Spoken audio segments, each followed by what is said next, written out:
In the end 70s, early 80s, Australian film had a real interest internationally. There were 3 or 4 films that were shown all over the world. And I thought, well, if films can make it internationally, why don't we try with Australian art? And my original thought was to have a show of 10 artists. And I had a venue in mind.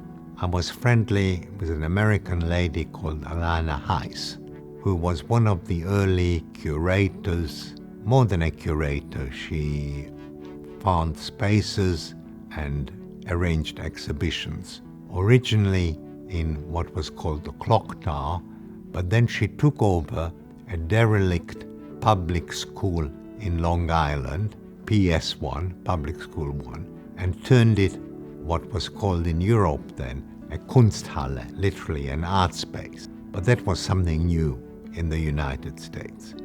I convinced her that it would be nice to do a survey show of contemporary Australian art, and she agreed. With Daniel Thomas, who was then the curator of the Art Gallery of New South Wales, and an American colleague, a curator called Jonathan Feinberg, we went about selecting Australian artists. Imants Tillers, Ken Unsworth, Mike Parr.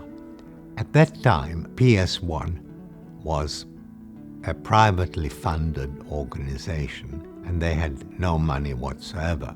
So I had to really contribute in having the place newly painted, cleaned, so it became a pristine space. It was one of the biggest shows they ever had. It turned out to be not a survey, but it was more like 3 one-man shows. Each artist had sufficient space to show a big body of work, each very different.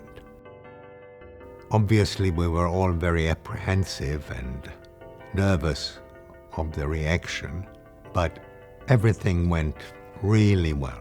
Couldn't have been more fortunate. Rupert Murdoch, who was at that time moving from London to New York and started to buy American newspapers, wanted to get some visibility. He said to me, would it be all right if he would sponsor the opening?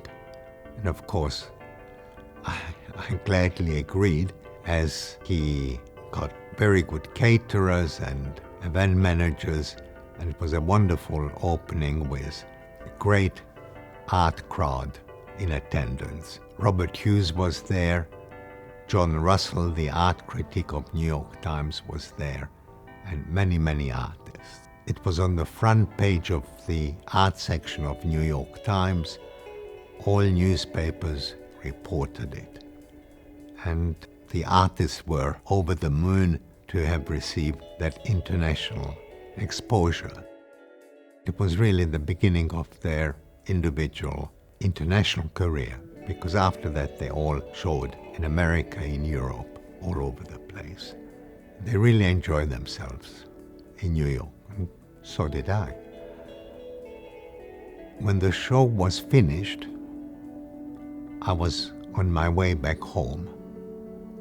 And in those days you couldn't fly directly from LA to Sydney, so stopped over in Hawaii.